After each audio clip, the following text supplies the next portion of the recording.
మనం హెల్దీగా ఉండాలి అంటే హెల్దీ అండ్ న్యూట్రిషియస్ ఫుడ్ తీసుకుంటే సరిపోతుందా?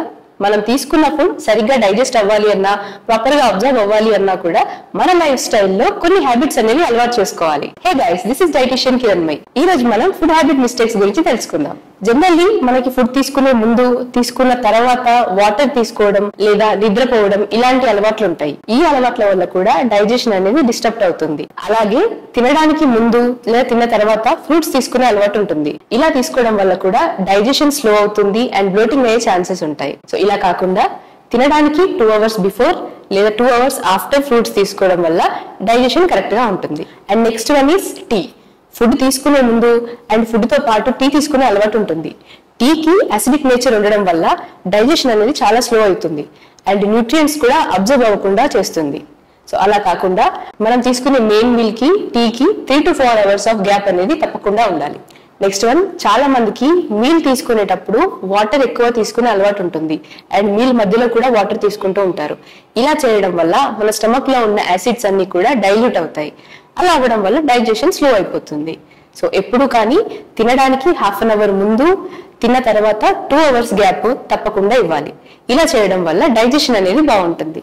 అండ్ నెక్స్ట్ వన్, తిన్న తర్వాత వెంటనే నిద్రపోవటం లేదా వెంటనే కూర్చోవడం ఇలా చేయటం వల్ల బ్లోటింగ్, డిస్కంఫర్ట్, ఇండైజెషన్ ఫీలింగ్ అనేది వస్తుంది. సో అలా కాకుండా తిన్న తర్వాత 2 hours గ్యాప్ ఇచ్చి నడవటం లేదా కొంచెం యాక్టివ్ గా ఉండటం ఇలాంటివి చేస్తూ ఉంటే డైజెషన్ బాగుంటుంది అండ్ స్టమక్ కూడా లైట్ గా ఉంటుంది.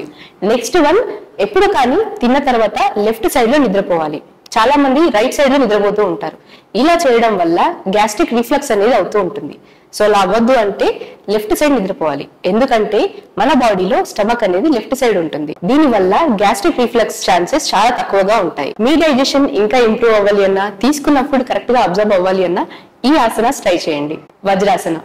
దీనివల్ల మన బ్యాక్ స్ట్రైట్ గా ఉంటుంది అండ్ బ్లడ్ ఫ్లో అనేది మన స్టమక్ కి చాలా బాగా అంది డైజెషన్ ఇంప్రూవ్ అవుతుంది అండ్ బ్లోటింగ్ అయ్యే ఛాన్సెస్ చాలా తక్కువగా ఉంటాయి. Next one, శవాసన. శవాసన చేయడం వల్ల బాడీ, మైండ్ రెండు కరెక్ట్ గా రిలాక్స్ అయ్యి మన డైజెషన్ కి చాలా బాగా హెల్ప్ అవుతుంది. నెక్స్ట్ వన్, నిస్పంద్ భవ.